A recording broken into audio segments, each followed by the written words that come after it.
I bet. Guys, don't mind the intro. I just did this out of a rush. So.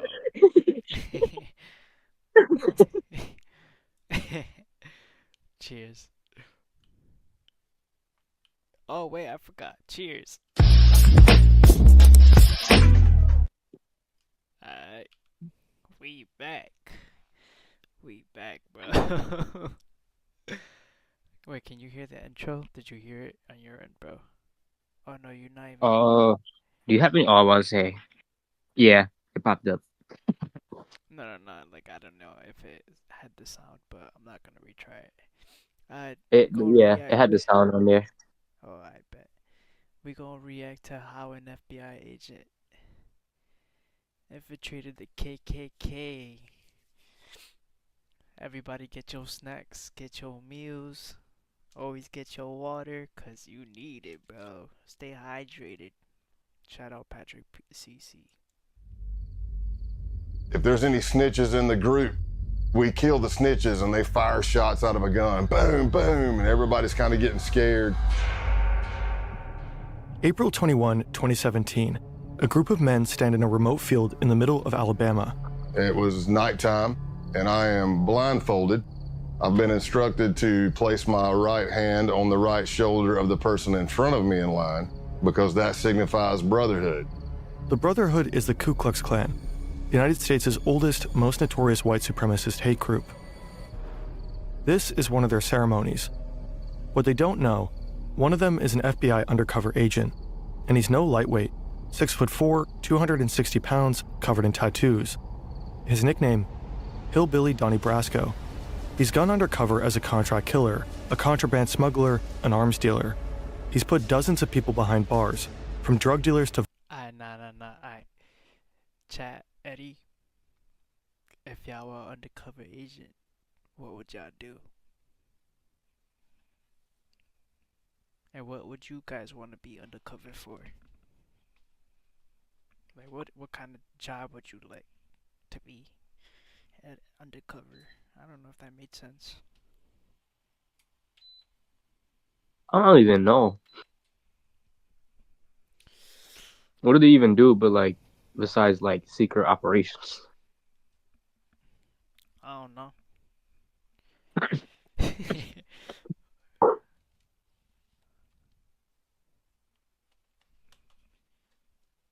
What's it But called? not gonna lie, I probably would have did what this guy did. Hey, views. What's good, chat? What's good? violent motorcycle gangs to pedophiles. He's befriended and brought down biker gangs and neo-Nazis, people who are planning kidnappings, murders, and the overall downfall of society. And when he was saying we're going on a camping trip, what he was saying is we're going to kill somebody. And everybody's screaming, death to your, F your Jewish God, death to America. And then somebody says, if there's any snitches in the group, we kill the snitches and they fire shots out of a gun. Boom, boom. We drove all the way over to his ranch in Tennessee, and he told us everything. This is the story of Scott Payne, the redneck turned FBI agent who infiltrated America's underbelly.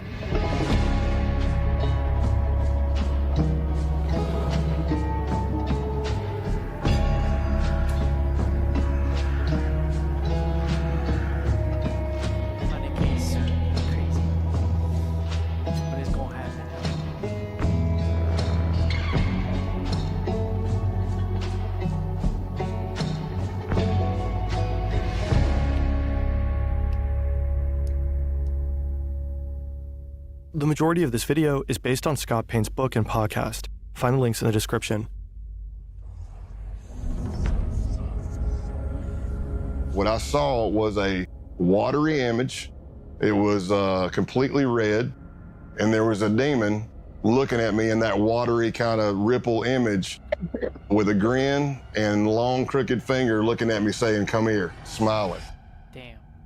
Scott is 14 years old, and he's just seen a demon. The year before, his parents divorced, and Scott went down a dark path, consulting spirits, watching diabolical horror movies, satanic rituals, deals with the devil. That's what brought... This motherfucker used to be a Satanist. No fucking way. Well, maybe he wasn't, 'cause I mean, there are people who believe in the devil and like worship the devil, but damn, would you play the Ouija board? I don't know. I'm here, a friend's I don't house, know. spending the night. Yeah, They've had a that's like small amount of alcohol, you're but just no inviting drugs. spirits in your house, bro. Yeah, nah, no bullshit, bro. I feel like I wouldn't like. I'll be too scared once that shit moves. My fingers out. No hallucinogens. I would do like these little vignettes where I would pretend I was being possessed by a demon or I was the devil or And, like, whatever. I was on the when you couch start and I the was game, doing this scene from a movie you can't where just somebody is leave. like being possessed by a demon. And so I'm fighting in my... What happened? When you start your Ouija board game, you can't just leave. Yeah, nah, you have to like say your goodbyes. The spirit has to like What's that? farewell you. Yeah. Hell no. I'm never playing that shit. Somebody is like being possessed by a demon. And so I'm fighting in my voice and then the demon voice comes in and there's this battle. And at the end, the demon wins and possesses the person. So that's what I act like happened. And I'm laughing like the demon and I rolled over.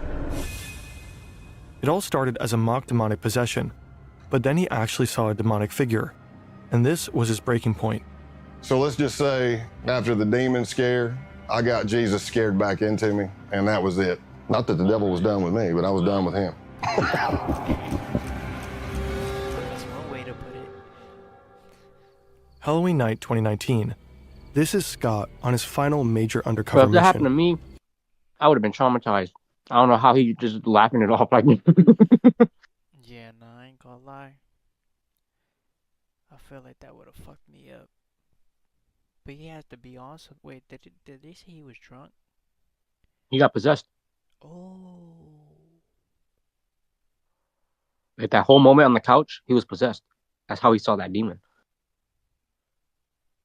What the fuck? Oh, we got good quality. I bet. And this is a goat. It was stolen and is now at the center of a pagan ritual. It's been nearly 35 years since Scott's first encounter with the devil, but on this night, the devil is all around him, and he's definitely not done with Scott. Now we're all in a circle around the goat. Somehow I ended up at the back of it. I don't know how. It's bad luck on my part, I guess, but I'm holding the legs of the goat. He's got this blade and he's bringing it up and bringing it down in a practice swing, practice swing, practice swing. And finally somebody says, just do it. Eisen comes down with every bit of force he's got and hits the back strap of the goat. And I don't even know if it broke a hair. I don't know if it's because the back strap's too thick, the blade was too dull, but he hit it and all you heard the goat was just go bah. And I'm like, oh man, this is gonna get bloody and bad real fast. The man swings again. Again. Nothing. Finally, the blade is replaced with a gun. I said, whoa, whoa, whoa. And he's like, what? I'm like, man, look at what you're shooting at. We're all in a circle around this thing. And then he looks, puts a round right in the head of the goat, and it hits the ground. So you think you're done. No, you're not done. Now they slice the throat of the goat, and they fill up a cup full of blood. One of them pulls out a sheet of LSD. He approaches each man one by one. Basically, they would take the hit of acid under their What? tongue, chase it with the blood of the goat. Oh, Are you hell serious? nah. Nah. So these niggas were trying to talk to the devil on LSD. Basically, oh hell no, bro. Nah, bro. Why? I would never think of doing that. Or like, nah, bro. Hell no. Bro, I You're feel just like asking to die. I feel like somebody would die in that type of situation. Like I feel like I would especially die. with the guns, they're gonna be like, "Oh shit, da da da da da," The devil. and then They're gonna start it's shooting just everywhere. opinion. Everybody gonna die. Exactly. To signify the sacrifice or solidify the sacrifice. Scott is one of the few who decline. So when it gets around to me at the end, I'm looking at the blood and it's already coagulated. It's all chunky and clotty, and I'm looking at it going, man, I really don't want to turn this up and drink it. I mean, this is disgusting. So I dipped my fingers deep into the blood, pulled them out, and then sucked all the blood off my fingers. This is not the Ku Klux Klan. This group is younger, better equipped, and preparing for a bloodbath. And not only animal blood, but the blood of any human who isn't one of them. Jewish and Black Americans, and anyone they consider traitors to the white race. They're by far the most dangerous group Scott will ever infiltrate. Unfortunately for these tripping blood-drinking white supremacists, Scott Payne has other plans. It's exactly the kind of thing he spent the last 17 years working to prevent.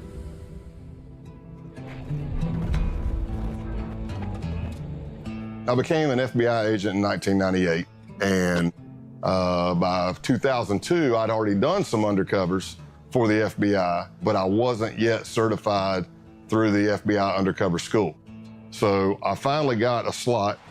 September 2002, Quantico, Virginia. This is the FBI Academy. If you make it through the year-long application process, if you pass the physical and psychological assessments, the tests, the polygraphs, the interviews, the background checks, if you make it through all that, you end up here, in a 20-week training program. If you get through the 20 weeks, you become an FBI agent. Scott's been here before. Now he's back, about to start the training program for undercover agents. Getting admission to the program is hard enough. Somebody's dipping. Graduating is even harder. Only about half the admittees make it through.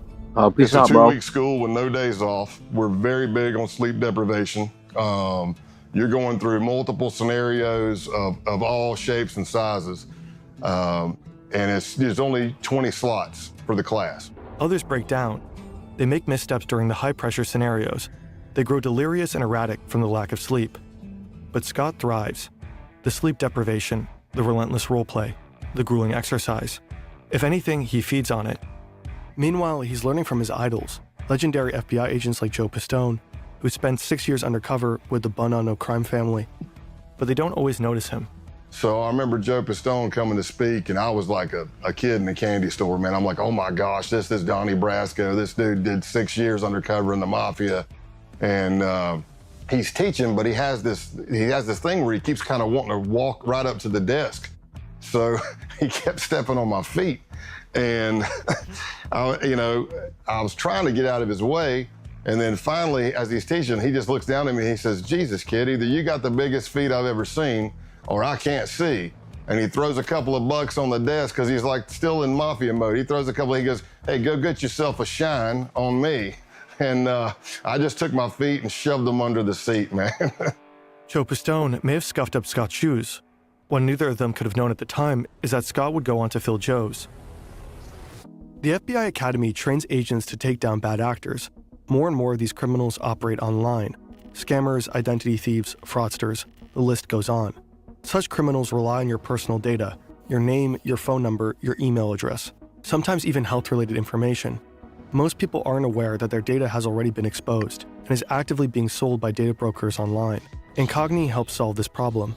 Incogni scours hundreds of data brokers and then leverages data protection laws to have Did this nigga just throw an ad on me?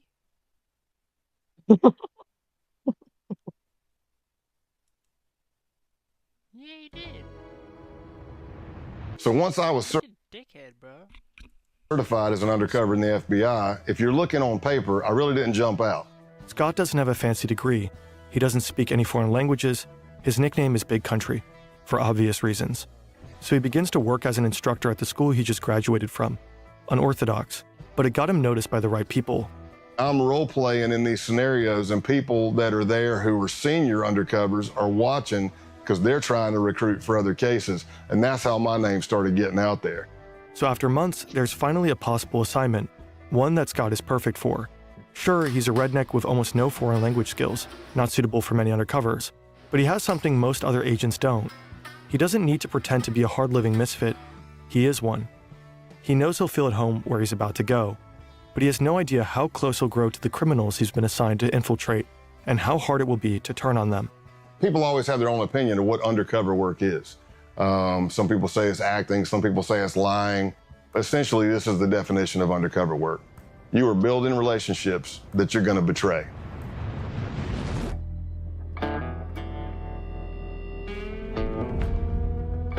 Damn, I kind of ask myself sometimes, like, do these do some of the undercovers end up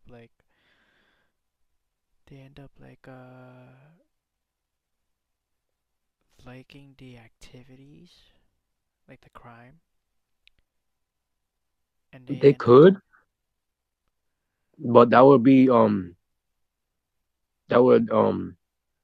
mean, they yeah, would be compromised. well, no, I know that, but like, what if they? Well, like, how does that like go about? Like, how would they know?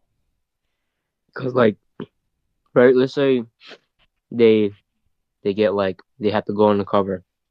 If they are enjoying what they're going undercover for, they're not doing their job. Hmm. Scott is And on a then mission. if they get compromised, then they're not really uh how do I say it? They're not really getting anything done. They're just supporting what the fuck they're trying to stop, I guess. Yeah. I understand. Damn, bro, look at Brockton, Yeah, that's gross. Massachusetts. Foxy lady. And his targets, these men, have just arrived. Bro, I was They're two. members of the Outlaws Motorcycle Club, Yeah, nah, I was too. the main rivals of the Hells Angels. They've been implicated in drug trafficking, prostitution rings, money laundering, the list goes on. And they're notorious for violence against rival gangs. Infiltrating them is exceedingly difficult. Scott Payne is here to do just that. But there's a problem. Part of the intelligence Scott was given is wrong. He was told they wouldn't be wearing their colors. Obviously they are. Scott has hoped to strike up a casual conversation, letting the topic of motorcycles arise naturally. But these guys are advertising their gang affiliation. He can't just go up and say, "Hey, you guys ride." His only choice is to make them come to him. Luckily, another part of the intelligence is right. This guy, road named Spanky, loves to be the center of attention. So Scott steals it. He works the crowd. He tells jokes. He talks loudly. He draws attention to himself, making Spanky want to steal it back. Soon enough, Spanky asks where Scott is from and sends him a drink. Spanky's called me over. He's introducing me to other people. And of course, I'm getting more scrutiny. The more people I meet, the more scrutinized I am. Everything seems to be going well, Yeah. but the real scrutiny happens somewhere else. So I walk into the bathroom, and as I'm at the urinal, in a lot of bars, there's like a little box in front of the urinal, plexiglass. It might be flyers for a band coming up or a stripper coming to town or something like that. So I can see a little bit of a reflection. And I see this jacked, big dude come walking in. And I see him looking at each stall, and he's like, okay, that's empty. I see him looking under the stalls to make sure nobody's in there. And I'm watching this from a reflection. And then he comes walking up right beside me, and for a split second, I thought, oh, I'm getting jumped. I'm getting jacked right here. And that didn't happen. He says, so what brings you to Massachusetts? All undercover FBI agents have a legend, a detailed Nigga, I ain't gonna lie. I would've been shitting my pants. No bullshit. I wouldn't even know what to say at that point. I would've been like, Probably shaking my balls and be like, yo, damn, I thought you were about to beat my ass. I ain't gonna lie. no bullshit. I would have had the same reaction. made up Oh, damn. backstory that they have to commit to memory. He's from deep South Texas, up in Massachusetts for work. He loves Harleys and whiskey, and his name is Scott Calloway. As it so happens, the guy grilling him in the bathroom is also named Scott. Scott Town. A lot of undercovers, you bond with people, especially deep undercover long term, but there's never been another person I bonded with closer than Scott Town. Damn. For a year and a half, Scott gets to know the outlaws. He drinks with them, rides with them, fights alongside them. He gains their trust. He becomes their friend. They call him Tex. Scott's Damn, that's crazy though. It's like they have to play the role so bad that they gotta beat the shit out of other people. Yeah, because they can't give away their cover. They gotta do everything, like whatever it takes. That shit crazy. legend may be a lie, but the friendships are real. Scott Town becomes like a brother. He likes to drink, I like to drink. He likes to fight, I like to fight. He likes to ride and lift, I like to ride and lift. We completed each other's sentences. We were just kind of cut from the same cloth. They even both have a daughter who's the exact same age. Scott Town is kind of a doppelganger, the person Scott Payne might have become had he not gone into law enforcement. Another gang member, Brian De La Vaga, aka Clothesline, also becomes a close friend of Scott's. He said, and these guys are my brothers, and I grew up around them. He said, but I really don't have that many friends. Somebody that I know would take a bullet for me and that I would take a bullet for. And in my mind, I'm looking at his face and I'm going, oh, no, man, don't say it. And he looks at me and says, you're one of those guys. Tomorrow is the big day. Over the course of last year, Scott has convinced the outlaws that he's a high-ranking member of an international theft ring. They begin running jobs together. It begins small, with insurance fraud and vehicle trafficking. An outlaw reports a motorcycle as stolen. He then files an insurance claim, while Scott sells the motorcycle across the border. A double win. Yo, Money I from the always insurance thought, company, money right? from the sale. Bro, I always thought, right? Mhm. Let's say, you know how he's like doing all this? He's like fighting people. He joined their gang and stuff, got cool with them. Yeah. What if he gets arrested? He's not allowed to tell the police what's going on. He could make a phone call for what I've heard. That's yo. Yeah, 'cause you always get that one phone call, and as the FBI, he's gonna do that and then get out, 'cause he's basically undercover, and he'll probably talk to the chief of police. But I would never freaking make it as an FBI agent. I would have been like, I'm not fuck. built for that shit. I would have been like, fuck. Yeah, it's over. They do this again and again, with motorcycles and other vehicles. But tomorrow's job is different. Some of the outlaws will be serving as security during a major drug deal, a gig arranged by Scott himself. He's revealed that he has connections with a Mexican drug cartel. No surprise, considering his line of work and his proximity to the Mexican border. The stakes are high.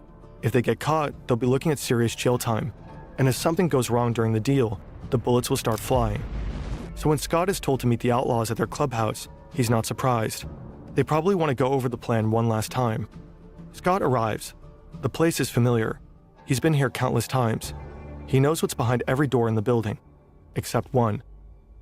Clothesline leads him to that very door. Now he realizes that something is wrong. Scott is told to strip. They need to check him for a wire. Because of the stress of this happening, I forget my middle name. I'm having an adrenaline dump. And for anybody who's ever had it, it can be any traumatic experience, but I'm having auditory exclusion. So what I hear sounds like I'm underwater. It's going whoosh, whoosh. So it's slow. I need That you to actually take all your happens? clothes off. Yeah, bro. It's like it depends on your adrenaline and I guess how your body reacts to it. Sometimes it can make you pass out, make you woozy, like that. That's like the process of it. You know how niggas pass out on the roller coaster? Yeah. That's basically it. But like what he's describing, it's like I've only heard like that type of shit in movies. I mean, when you're really scared, nigga, fuck, you're different. At least in my opinion. It's slowing down. I'm getting time dilation in my eyes. Everything I see is in string grabs. Click, click, click. I can feel my heart beating through my entire body. My hamstrings get rubbery. Now, Clothesline has instructed me to take all my clothes off. Here's what I'll tell you. If I'm not wired, it's just an embarrassing moment. I'm naked in a small crawl space with two guys with pistols. Problem is, I'm wired to the hilt. But they don't find anything. Scott's recording equipment is not taped to his chest, but in his clothing. So my adrenaline starts settling, and I'm starting to come back to normal, and I think I'm done. And I get my pants back up. I don't know if I have my boots on yet or not. And then Clothesline grabs a piece of clothing that I was wearing. And that piece of clothing has a recording device in it. And I'm watching him, and he starts grabbing the clothing, and he's going through it nice and slow with his fingers. And I don't realize I do it, but there's an audible sigh. You can hear me go, because I don't even know. I don't even know I'm doing it. And he looks right at it and misses it. And I live to fight another day. I live to fight another day. He could have died right there. That nigga's a He could have died dumbass, right there. bro. But bro, that recording must have been huge for him not to miss it. How the fuck is that even possible? How is that even Bro, possible? I'm telling you, FBI is on that shit, bro. They have like the best equipment. They have like the best people. Nigga, they hit that shit like really well. They probably like stitched it into the clothing or some shit. I don't know. Bitch, you But FBI? that's crazy because how do you miss that? I know, that's what I'm saying, bro. Just, Because like what if he was looking through it, but what if he stopped right before he got to it? I know. Done.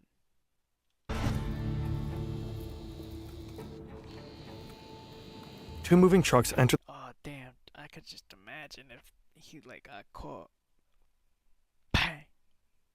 Bro, yeah, exactly, bro. If he got caught, they would have just shot him right there. Yeah, with no repercussion, no remorse, because at the end of the day, you betrayed them. Oof. The parking lot And of then the dragged Brockton his ass Holiday right Inn. back up them stairs. One is filled with drugs, the other is filled with money. A Mexican drug cartel is selling 40 kilograms of cocaine and 1,000 pounds of marijuana to Canadian buyers. The Mexicans aren't taking any risks. They've arranged an American security detail, the Outlaws. Surveillance at every entrance. 4 men in the parking lot there to provide protection, unload the drugs, and count the money. Everyone is armed and antsy. One false move and all hell could break loose. The deal is wrapped up quickly. The transfer is complete. All the money's there. The Outlaws are particularly relieved. They may be tough, but this is their first time working with a cartel. Now they'll get paid $15,000 for their services. Scott counts out the cash. He did it. He successfully tricked them. The cartel? FBI agents. The Canadians? Also FBI agents. Damn. 8 months later, a hotel in Nevada. Scott's been laying low. What? That's crazy. So that means. So that whole deal, they didn't fucking know. Damn. Yo, They this got- motherfucker's good. Yeah, that motherfucker is good. I ain't gonna lie, bro. For that to go off smooth, hell yeah, that motherfucker good. Like for Coordinating him to his have like that much luck and like all the adrenaline and shit, bro. That's oh my god, And bro. not fuck up. Oh. This That's guy has crazy. the fucking best luck in the fucking world. I know, God got 8 him. months later, a hotel in Nevada. Scott's been laying low, coordinating his undercovers from afar. His outlaw friends think he's going through a divorce. In reality, he's been diagnosed as overassigned after experiencing a severe stress-related panic attack. He's been ordered to take a 6-month timeout. Damn. He's been teaching during this time. His current class, ironically enough, is called Undercover Stressors. All the students have gone to bed, but Scott's only just returned to his hotel room. It's early 4 or 5 a.m. The drug deal back in November gave the FBI all the evidence necessary to arrest and imprison multiple outlaw members, but the operation has continued. Until today, the day of the takedown. Scott doesn't think he'll hear from any of them again, but then his phone rings. It's Scott Town, and he's concerned. He's heard some arrests were made, and he wanted his friend to know about it. He says he's going to take a shower and gather more information. He'll report back. And the last words we spoke to each other were, he said, "I love you, brother." And I said, "I love you too."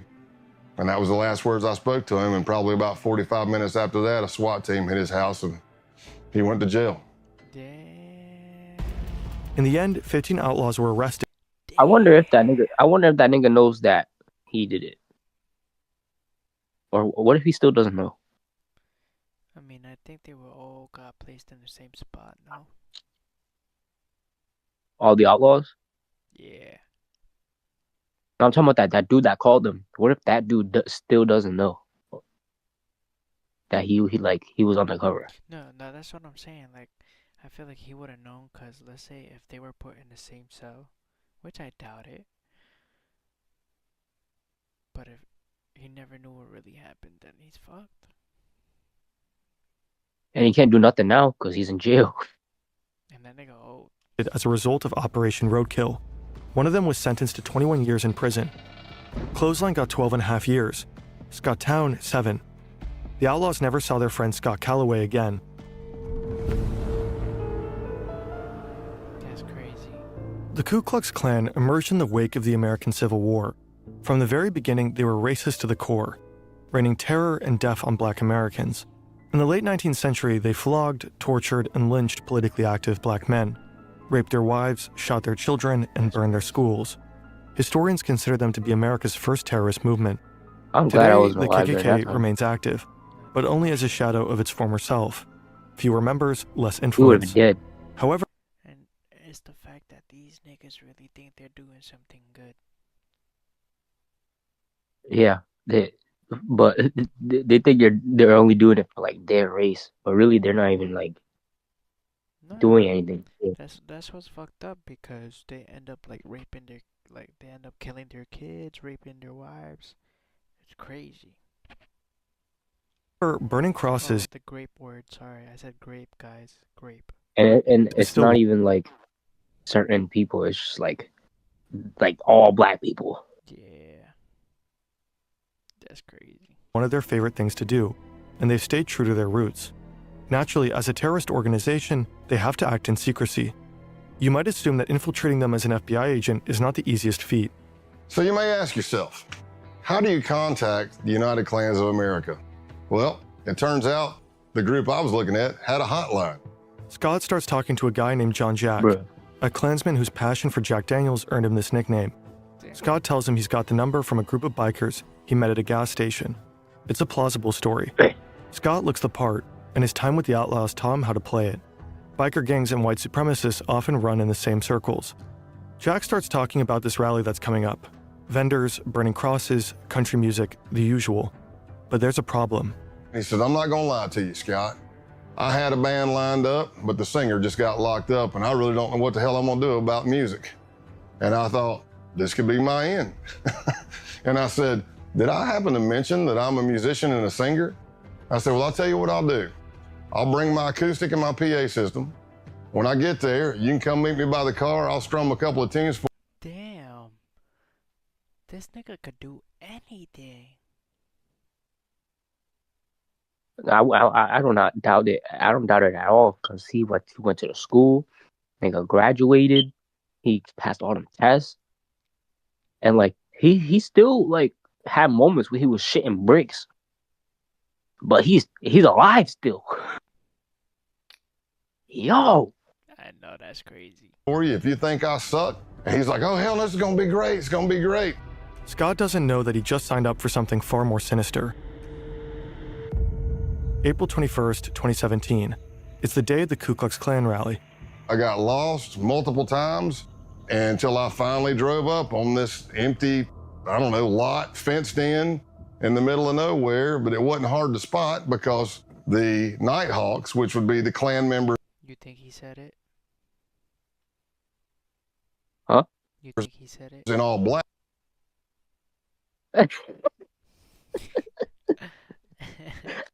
it's funny because I know exactly what you're talking about. You think he said it? I mean, if he had to, bro. who were the I security don't blame force, him. I don't are all blame him standing at all. at the gate with guns. Yo, what the And a lot of these people were felons. Scott's ready for an interesting time.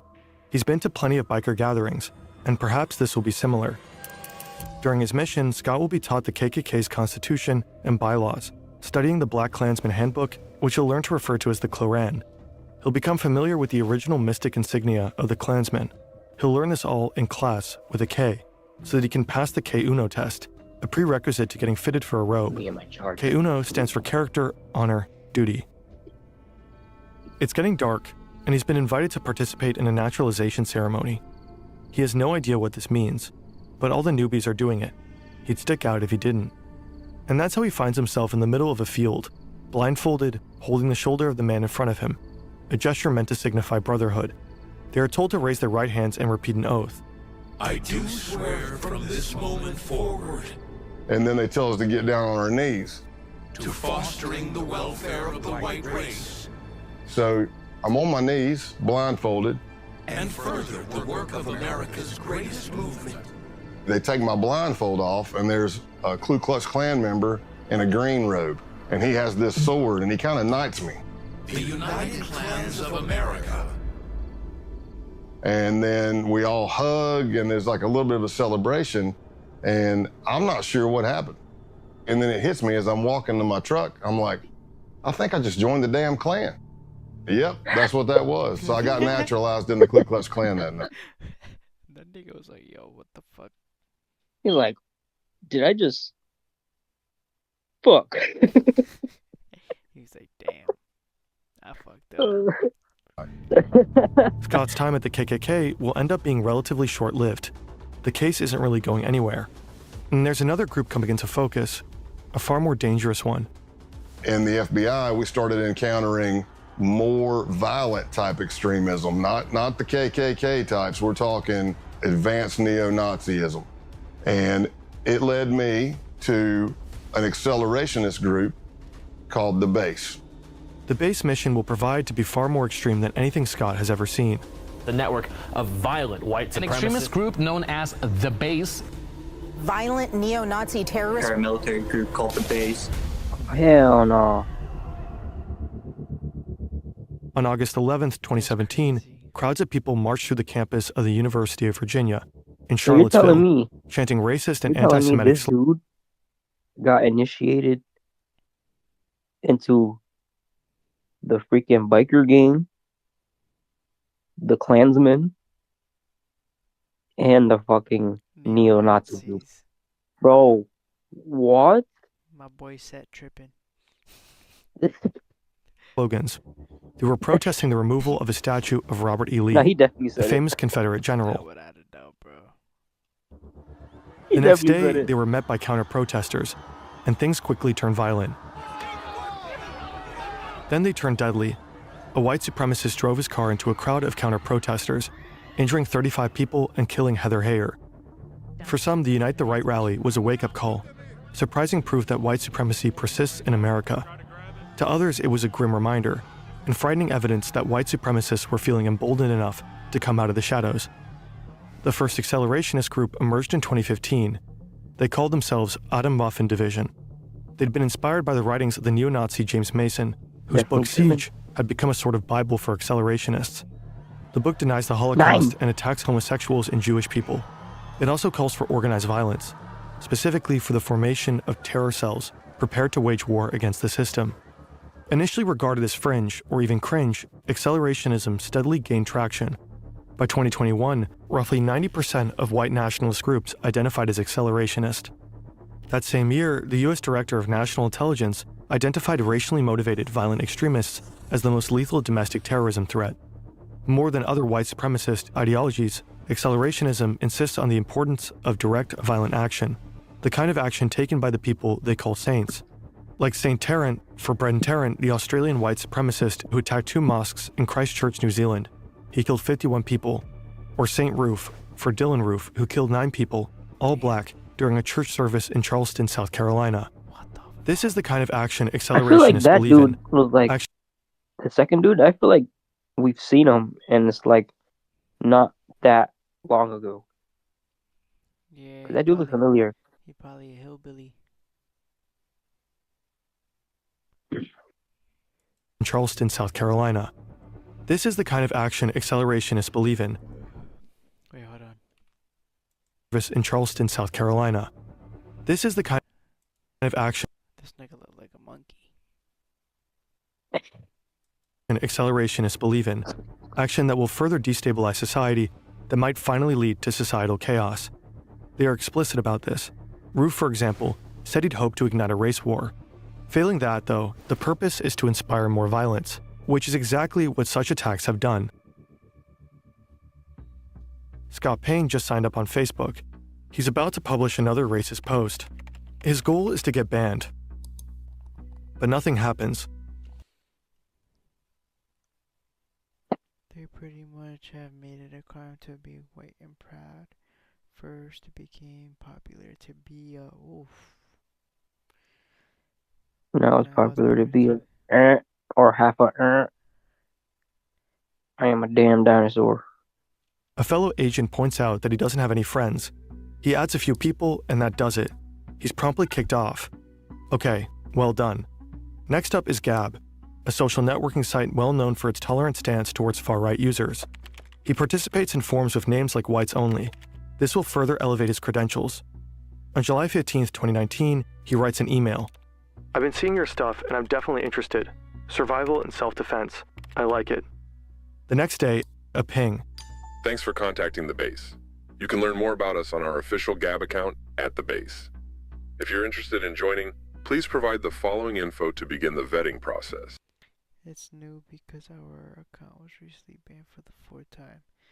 Interested in joining, please provide the following info to begin the vetting process. The base is a white supremacist neo-Nazi group.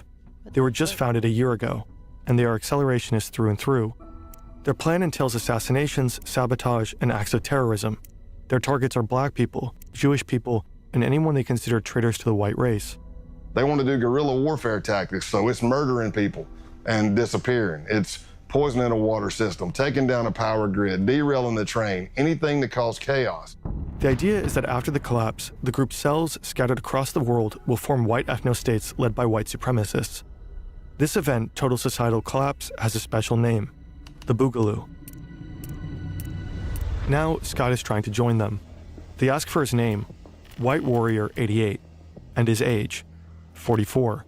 Scott Payne is actually 48, but he knows most base members are between 18 and 25. He wants to seem as young as possible. Sex, race, location, military experience, fitness level, special training, and organization affiliations. Here, his past undercover experiences pay off. He mentions the Klan and biker gangs. So here I am, approximately for a week or more, I'm emailing back and forth to somebody with a Proton email account. And they're asking me all kinds of questions about my ethnicity, what I can bring to the table, what is my history. And I laid out a story that I was a old biker, shocker, and a former skinhead from South Carolina. As Scott would find out later, the owner of that email account was none other than the founder of the base himself. Online, he's known as Norman Spear and Roman Wolf. He's been on the public's radar since 2018, but his true identity is unknown. That is, unless you're in the FBI. Ronaldo Nazaro is 45, American, born in New Jersey. He'd worked as a contractor in Iraq for the Department of Justice. Now he's in Russia, but it's 2019. You can organize neo-Nazis into a network of accelerationist insurgents from just about anywhere. The email exchange continues for less than a week. Then, Scott is invited for a phone interview. It's supposed to take 30 minutes, but ends up lasting an hour. Now, both Scott and the base have a 24-hour grace period. After that, Scott will need to make the decision. Does he truly want to join? I passed the test and they bring me in and they asked me, hey, where are you located? And I said in East Tennessee. And they said the closest cell to you is in North Georgia. That's where Scott will have to pass one final test, an in-person vetting session. August 2, 2019, Rome, Georgia. To Scott, the men look more like boys. He knows that one of them is the leader of the base's Rome cell, but that's it. They tell him to step out of his truck. Scott isn't wearing a wire. He knows they'll check. Oh, Hornet came back. Welcome, Hornet. But hidden in his truck is a tracking device, put there by his case team. As long as Scott is near his truck, his team will be able to find him. I step out, shake hands or whatever, and he says, hey, I need you to put your phone in airplane mode. And I said, okay. He pulls out this wand thing that I'd never seen before. It looked like a Geiger counter. It had a big triangle card in it, lights all over it. He wands me, and I pass because I'm fine, I don't have anything. Then he starts wanding my truck. No big deal. Until he starts going to the back driver's side of my truck, which is where the case team placed my tracker. That thing he's holding in his hand starts going crazy. The closer he gets to the back of the truck, it starts beeping, beeping, beeping, beeping, beeping, beeping. I see colors going on it. I'm like, oh no, man, it's picking up the tracker. Scott braces for a fight. He's alone. His team knows where he is, but they have no idea something is wrong. But he gets lucky. The other guy wonders if the device is picking up the power lines. And he walks over and it goes crazy. And he's like, damn it, yeah, or whatever he says. Yeah, it's the power lines. Hey. What the fuck? Yo, this nigga's luck. Oh my God. Bro, I'm telling you, this motherfucker dodged death so many times. It just doesn't Bro, seem real. God is on his side, bro. That shit does not seem real. This dude is blessed. He's meant to be on this earth. follow us to another location. Scott has to act fast. He has to get the tracker deactivated. And I'm calling the case team and I'm like, hey, you need to shut that tracker off. And at first they're like, well, we can't shut it off. And I'm like, you have to shut it off. And they're like, well, if we shut it off, we're not sure. What if we can't get it back on and we lose you? I said, here's what I'm telling you. Whatever they have is picking up the tracker. If you don't shut it off, this is gonna be a very fast undercover because it's gonna be over as soon as we get to where we're going. They arrive at an abandoned concrete plant. And I'm thinking to myself, oh, this is great. How many movies have I seen where somebody's killed in an abandoned concrete plant? I hope they got the tracker off. They pull out the wand, they wand me, and I passed. Scott is in. By this point, Scott's been around the block, the outlaws, the Ku Klux Klan, but nothing could prepare him for what comes next. Oh, can you imagine going through this? Scott has been with the base for over 2 months now. As a boy, he loved camping with his parents. Like, can you just imagine going through this, bro? Bro, I'm telling you, In a matter of a couple years? I would have had a heart attack. I feel like I would have blown my cover. I would have been dead. And friends. He'd explore the woods, go fishing. But the camping trip he's just been invited to isn't like the ones he used to go on. The list of things to bring contains some unusual items. Weapons, ammunition, and the same kind of camouflage. Flecktarn, worn by the German military. This is no ordinary camping trip. This is a hate camp, an extended training session to prepare members for the Boogaloo. Hand-to-hand combat, weapons drills, grappling. By now, Scott has attended a number of similar training sessions, but this one is different.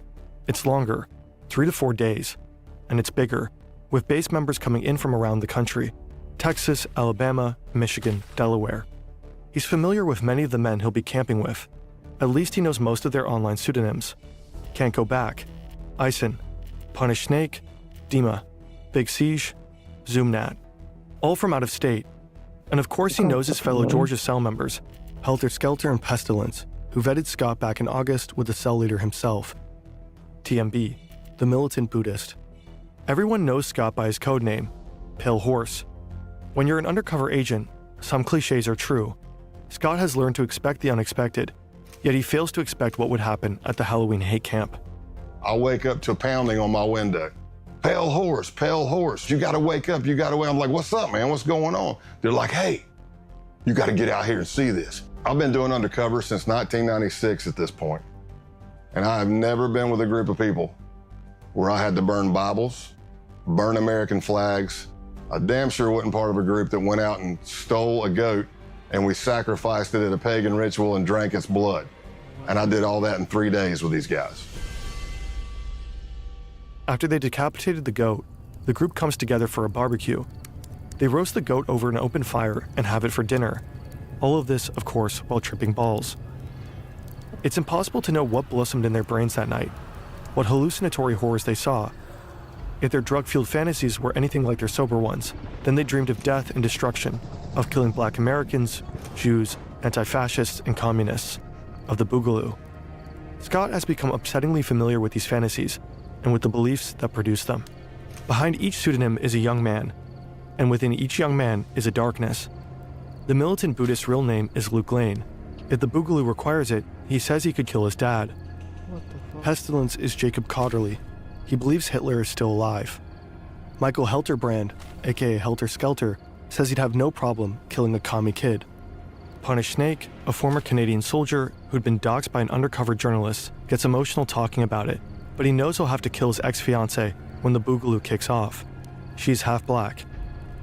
Scott Payne records all of this, and as he earns their trust, he records more.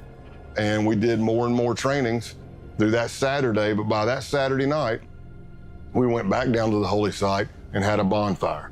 And that's where the American flags were burned. That's where holy Bibles were set on fire. And everybody's screaming, death to your, F your Jewish God, death to America.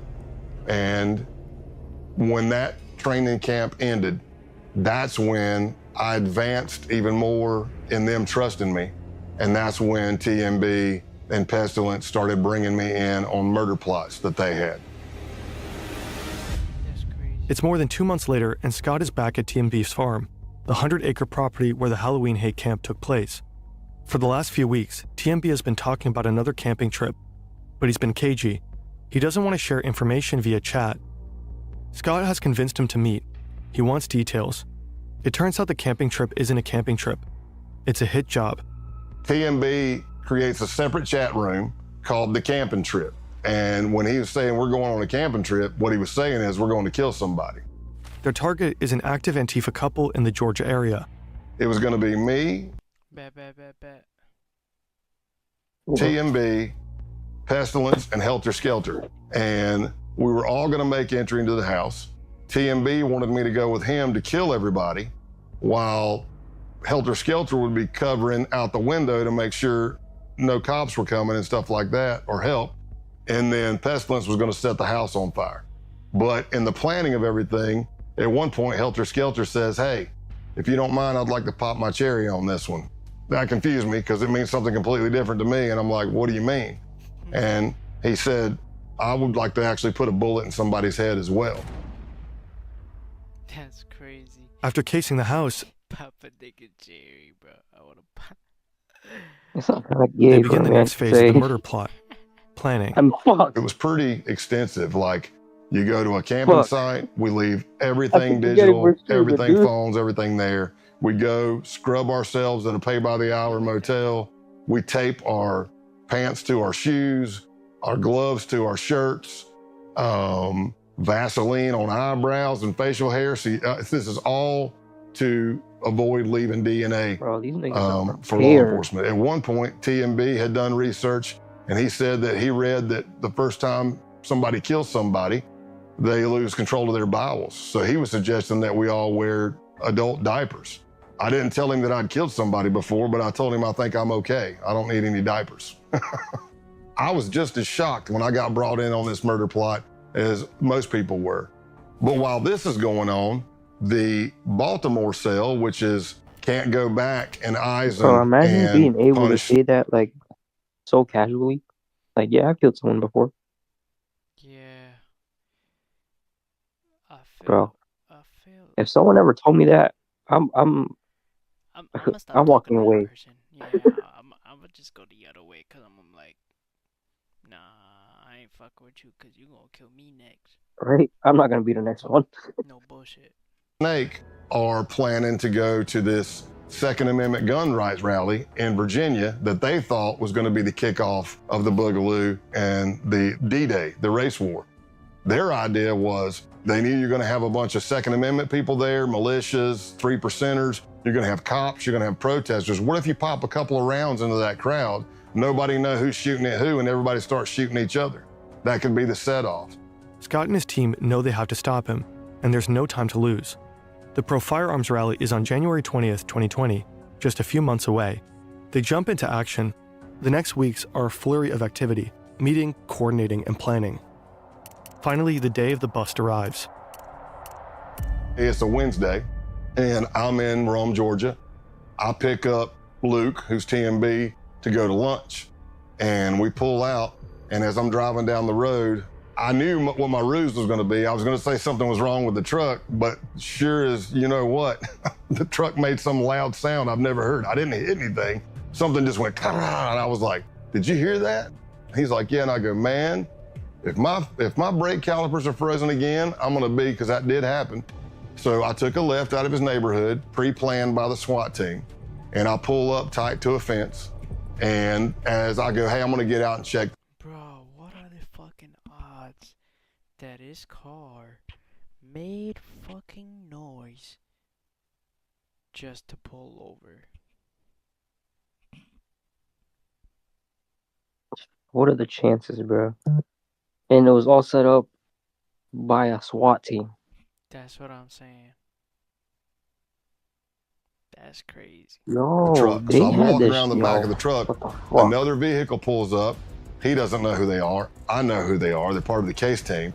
And the guy says, hey, man, you need any help with that? And I look up and I'm like, oh my gosh, I can't believe it's you. What are you doing in Rome, Georgia? He goes, what are you doing here? I'm like, man, I haven't seen you. And as I'm doing that, there's the distraction.